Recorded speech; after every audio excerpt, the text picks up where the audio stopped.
We lost, and we lost. We didn't catch the ball very good. We popped up really good, and our whole plan and work all week against Pledco was to try to keep the ball out of the air. Didn't do that. During one point, we'd hit 4 ground balls, 2 of them for base hits, 3.5, because one was the guy that got jammed. The ball just didn't go far enough to be a pop. I didn't think Justin pounded the zone very well. But, you know, they beat us. You know, we gave them too much. And when you're at this point of the season, you give away too much stuff and you lose, and that's what happened.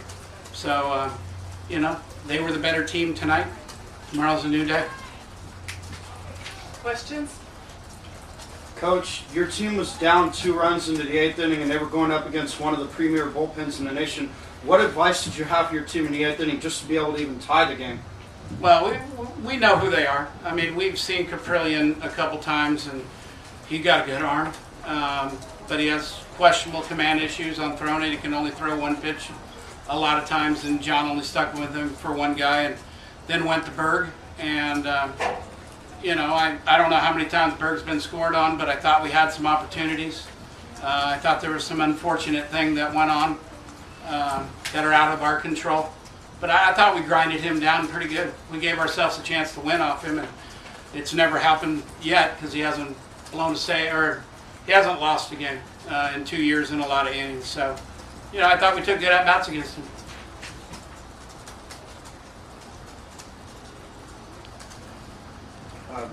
For Garza?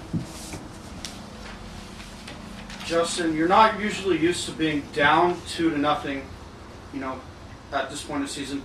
What were you able to focus on after you gave up that second run to be able to keep your team in the game? Just keep trusting my stuff. I mean, obviously I didn't have my best stuff tonight. But I didn't let that get me down. I just tried to pound the zone as often as I could, and I knew my team would be there behind me. And they actually were. For the most part, we had opportunity to score, and we just came up a little bit short, but I think we'll be fine. Was it any different for you going at the front of the series? No, not different at all. Coach, obviously you guys, weren't as sharp as usual defensively tonight. Any feel for why that might be? I think we had some frustrating at-bats. I think there were some things in that game that were extremely frustrating for both sides, and I think it carried over to the kids. And, we got to do a better job of handling that. One last question for Lorenzen. You guys were up there and you seemed to be looking first pitch fastball, and then when you got it, you seemed so surprised you were trying to wait for them to make a mistake that you were just fouling a lot of first pitch fastballs back. What happened?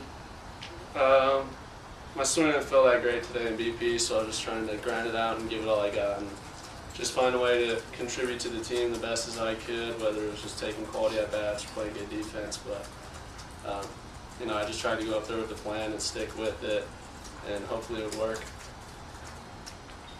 Rick, can you talk about your defense kind of fell down a little bit today? Yeah, it did.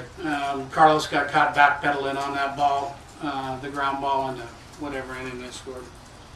In the third, because the runner wasn't going, and we had the corners in a little bit, we threw a change up and he chopped one, and he got caught backpedaling on it, and it ate him up, which you don't lose there. I mean, it was one run. You have to score one to win anyways, so it wasn't bad, but just some other things. Richie makes that play in the first and third situation that kind of kicked off his glove, which is a double play ball. I don't think Deemer's ever dropped a line drive in right field, which ended up being the biggest play of the game. He catches that ball every time, and we didn't do it, and so we paid the price. Mike, how do you guys go about tomorrow now having your backs up against the wall for the first time this season? I mean, we've had our backs against the wall plenty of times this season. Cal Poly, we lost on Friday. We've lost on Friday a couple times, and we trust ourselves. I trust my teammates that we're going to be able to come back and just play our baseball, and I trust that we're the better team, and I'm not worried about it at all. Nothing's changed. What do you guys expect to see from Vanderhook tomorrow?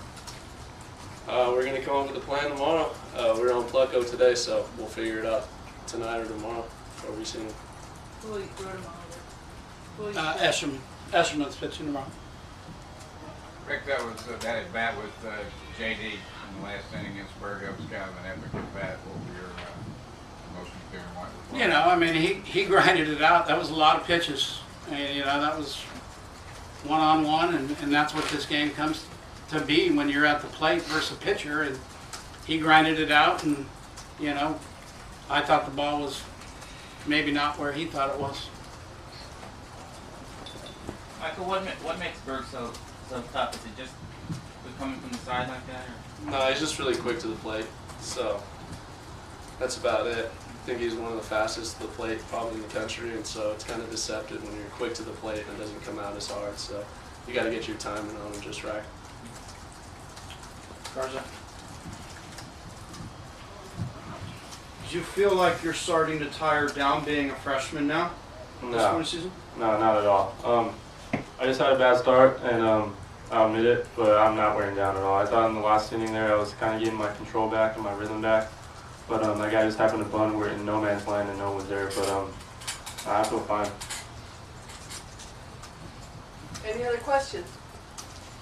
Thank you, Joe. Garza's in relief on Sunday. Just